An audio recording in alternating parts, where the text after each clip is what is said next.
Hey, what's up, guys, and welcome to another special edition of Freedom with Shaun. I am your host, Shaun Critzer'S, and on our channel today we talk about overcoming adversity, overcoming challenge, overcoming addiction. We talk about mindset. We talk about helping others and being of service and the challenges that get in the way of that. A little bit about me. I was born here in the United States in Charlottesville, Virginia in 1980. I'm 38 years old. I have a beautiful wife, three amazing children, the oldest of which is handicapped. He has autism and cerebral palsy, and then the younger two are 11, Brody, and Cameron's the baby girl, and she is 8. I just want to tell you a little bit about myself. I grew up from privilege. I was born here in the United States with everything I could possibly ask for. I always had running water. I always had electricity. And so, I was very blessed with just the simple things in life that I often took for granted.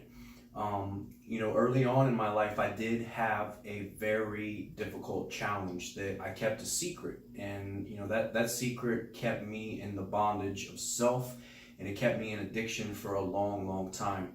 A lot of people don't know, but when I was 6 years old, I had my innocence taken away from me by a swim coach, a male swim coach, who raped me, who molested me, and a couple of friends of mine as well. And, it wasn't some scary, traumatic, violent event. And I think that having happened was even more confusing because, it made me question everything. Like, am I gay? Like, what the hell is this about exactly? And so in my life, I was always this shell of a person inside that was driven by fear, driven by what other people thought about me. And it was a lot of confusion. Understandably, being a young kid, very impressionable, but, I just didn't understand the things that were going on. And when I got into my teenage years, I took all of that energy, that obsessive nature that I had within me, and I took that and I applied it into bodybuilding. And I just decided, I'm going to be bigger and badder and stronger than all my problems, and no one is ever going to mess with me again. And that's going to solve everything. That's going to make me bigger, stronger, and, allow me to just be the man, and that I truly believe that. And so I took that same energy that I've always had, this obsessive energy, and I applied that into bodybuilding. And in a matter of 4 years, I went from this kid who was skinny, getting picked on, teased for how small he was, the run of the litter type of person, and I became the top teenage bodybuilder in the country without using steroids. I was anti-drugs at the time. I took everything that I could learn. I soaked it up from others around me, and I learned about training. I learned about nutrition and supplementation, and I did everything right. I did it by the book, and I just grinded like none other. Like nobody could keep up with me in my field. And it paid off externally. It paid off, and I hold records still to this day. I hold a state powerlifting record for squatting 465 pounds at the age of 15 at a body weight of 170 pounds. I was a 3-time state champion in the teenage division for Mr. Teen Virginia. And then in 1998, at the age of 17, I was the top bodybuilder, in my age bracket in the country, and top 3 in the world, for drug-free bodybuilding. I rubbed shoulders with some amazing people. I got to, meet the likes of Arnold Schwarzenegger, all of the top execs in the fitness industry, had sponsorships, lucrative endorsements, but underneath it all, it was never enough. I looked like I had it all going on the outside. I had women throwing themselves at me, which is what I thought I always wanted. And yet, on the inside, I was this hollow shell of a person who was just dying, who was just fearful and just full of anger and rage. And I couldn't understand why. And so I remember vividly winning the national championships and Hell, even having on my license plate, Mr. Teen USA, I need that attention, that validation, because I don't feel it from within myself. And I remember feeling after winning the national championships, like if they only really knew what was going on in here, they'd still be making fun of me. I wasn't manifesting self-worth within. I was looking for it everywhere but from inside of here. And so, the natural progression for that after my teenage years was those early 20s. And here in the United States, the legal drinking age was 21. I'd never had a drink because I'm Mr. Health and Fitness up to this point in my life. And so, I found myself transitioning somehow from health and fitness into the bar scene and the socialization and going out and trying to look like the man, trying to be somebody. And I really, I got a lot of attention because, I was working around in the bar scenes, hanging out late night. And, I very quickly found that drugs and alcohol helped me not feel a lot of those things inside that I didn't want to feel.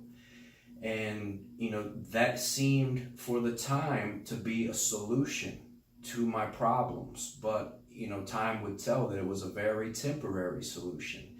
I am a recovering alcoholic and addict, and it's not because of the things that happened to me early on in my life. Drug addiction and alcoholism is a two-part disease. It manifests in the mind and then stems as an allergy, an allergic response in the body. And that's recently been documented and validated in the DSM, the most recent one. They call it alcohol addiction, I believe, but we've mostly known about it as alcoholism since the 1930s, when the founder of AA, Bill Wilson, and Dr. Bob established that and implemented a spiritual solution.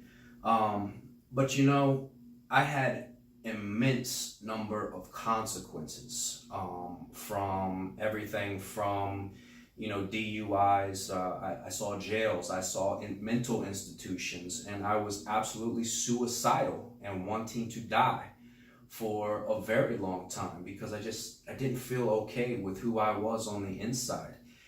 And that is just that's alcoholism, to me, to this day. And there is a solution to that. And so, if you're struggling today, my message to you ultimately is don't give up. Ultimately there is a solution, but you have to be willing, you have to be honest, and you have to be open-minded. For so long, I was driven by self and by fear. And, I didn't know what to do. And finally it came to me that, I'm not drinking because of what happened to me as a child. I'm not drinking because I have a handicapped son with special needs. I'm not drinking because, it didn't work out as I thought it would in the bodybuilding industry.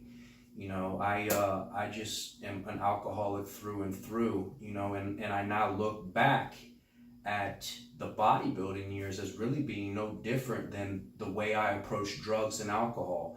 And to me, what happens is addiction starts in the mind. It starts as an obsessive thought that we cannot get away from, and until we satisfy it by taking on whatever it is, whether that's bodybuilding, whether that's drugs or alcohol, whether it's sex, whether it's gambling, whether it's money.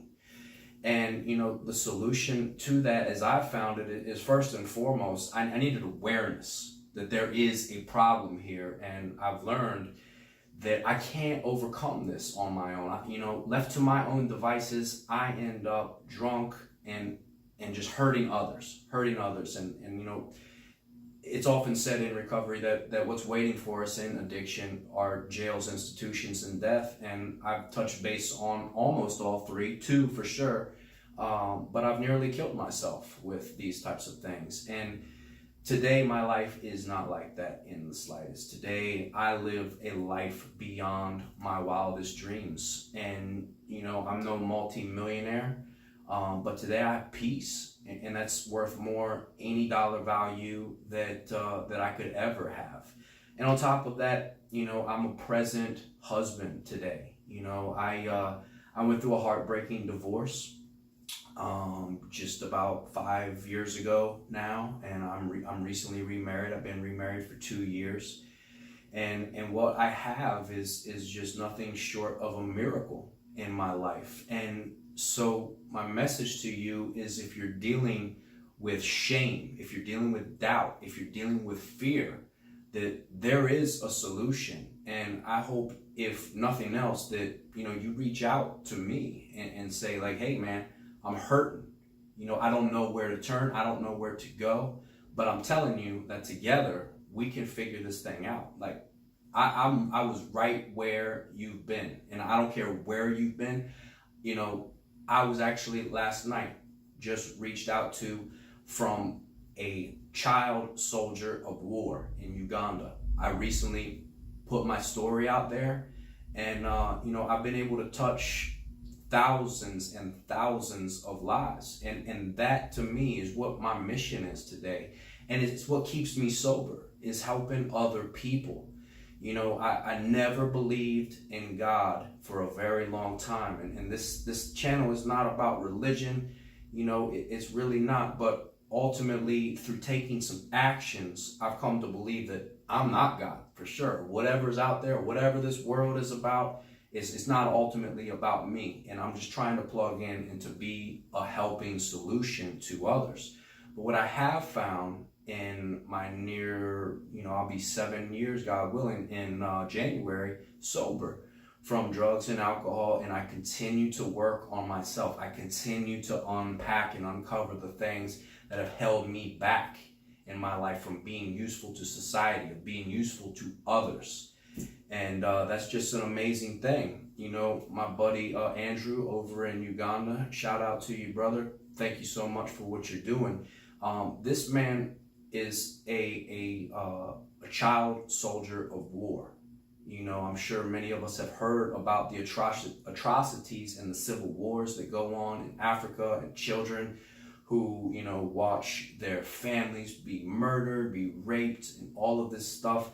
And, he's working with these children who, in a way, understandably turn to drugs, because the thoughts, the fears, the resentment, the rage, that anger that you must feel of having to witness that stuff, it is an absolute nightmare, especially to us here in the United States. I can't understand that, but what I can understand is those feelings which are underneath.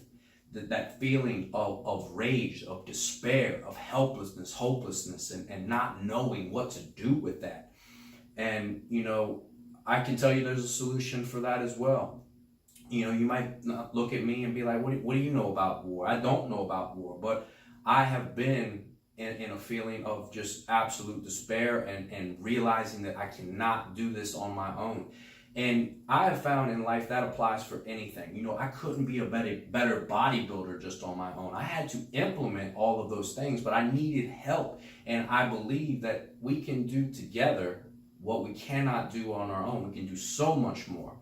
And so, that's part of my mission, is what I'm doing right now. I'm currently working on a book in which, deals with overcoming adversity and, being the underdog in the struggles of life. And, you don't have to have been a drug addict or an alcoholic or gone through severe childhood trauma to relate to that, because we all in this life come into this world and we all go through our own troubles and tribulations and trials. It doesn't matter what level they're on, whether, you couldn't pay the light bill, or they didn't have bananas that you needed at the Kroger or the grocery store, wherever you're going.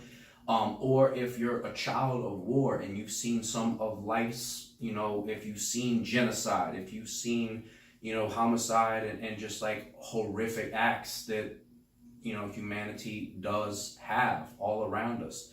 I don't have, all the answers for this life, but I want to participate and be a part of a solution that works. I don't want to take from, I want to give. And so I'm just so grateful that we live in this era. I was just last night, I was sitting by my wife and I'm talking to, this guy in Uganda. And I'm just thinking, it was like amazing. I was like, wow, like, man, I have the opportunity to reach out and help these youth over in Africa who I've never known, never met, never seen, can't imagine I can relate to. And there was this fear inside me. And that's the shame that we deal with, It's like, man, how could I possibly help these guys? Well, you know what? I can possibly help because I have a solution that works today for me. Because I was a drug addict who couldn't stop drinking, stop sniffing cocaine, stop smoking weed, and stop chasing everything, women that ran around. And it's just, today I am the farthest from that person. And it's taken a lot of work. But what I have found is that I can take, through honesty and through willingness and an open mind, I can take all of that stuff that seems like trash and turn it into treasure by sharing it with you, by being vulnerable, by being intimate and willing to put my heart out there and to be honest. It's not easy because we live in a society where we're so damn judged, and that's just how it is. But I think all of that judgment, all of that, intimidation that we feel is because we don't understand someone, and that being a hater, putting our hate out is because we don't accept and love ourselves. So, today I have, someone that works with me. I have a coach, a mentor, a sponsor, and, one of the sayings is I love and accept myself today for being human just the way I know my creator does. And that means to me, it's like, I'm okay today if I make a mistake, if I slip up, if I, say the wrong thing, because I'm human. I don't have to drink. I don't have to drug. I don't have to act out. I don't have to hurt others, steal from, or yell at others just for making mistakes. That's just a part of life. And, my message to you guys in Uganda is keep your head up, man. Look out for one another. See how you can help each other. Share your story. Share your fear. Share your pain. Admit the stuff that's hurting you inside. And realize that you cannot do it on your own, that we all need each other. So I'm speaking to the 7 billion of you out there in this world right now. It's just amazing, my life today. I'm sitting here in Central Virginia, about to go open up my pool for the summer, and life just doesn't get any better than this. I'm starting a new digital online marketing business with a company called Legendary Marketer. It's down in St. Pete, Florida. Amazing company with a fellow addict who has overcome addiction. And his mission as well is to reach out and to help other people establish, passive income. And that's been a huge thing. As to what has triggered me is because my son, Landon, who's the oldest, he's 13, he may never be able to work. And so I asked myself what's going to happen to him when I leave this world. He's got 2 younger siblings, but I don't want to put it on them to have to take care of him. So what's my legacy going to be? And so that's part of what my mission is not only helping others such as yourselves, but I got to look out for my family as well. We all need to do that. We all need to step up and be the best version of ourselves that we possibly can be. And so I've been looking a lot into different methods and ways of creating passive income online. And this particular company has been amazing in showing me a blueprint of how to do just that. So in doing so, some of the things for you guys to keep a lookout for of what I'm working on is, I'm working on a book, my autobiography. It's unnamed, so if you have any recommendations, let me know. I'm also working on digital products such as course creation and, self-help. We want to talk about mindset and motivation and lifting others up. And, that's my mission. And ultimately coaching, consulting, and mentoring is what, I'm the direction that I'm heading. And, I am just so grateful today. I just have so much love in my heart to give back. And, I look back on all of that hurt, all of that past shame and everything that happened to me.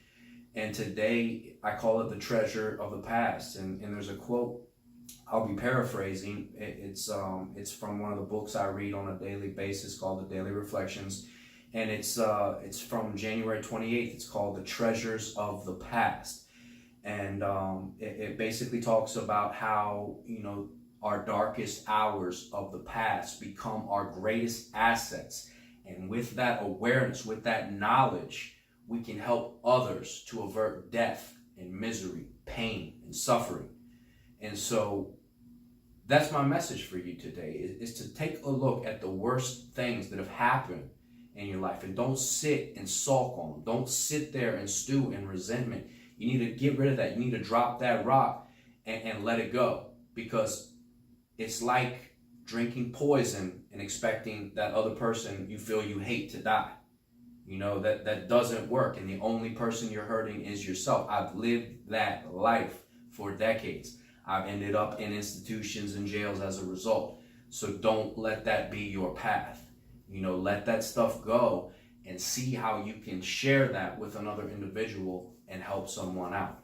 So, you know, I'm so grateful for all of you for joining me today. Thank you so much for listening to me. If you like what you heard, please click the subscribe button and the notification bell to hear upcoming videos of all this stuff that you just heard. And I love you guys so much. Thanks for joining me today. My name is Shaun Critzer'S. Peace.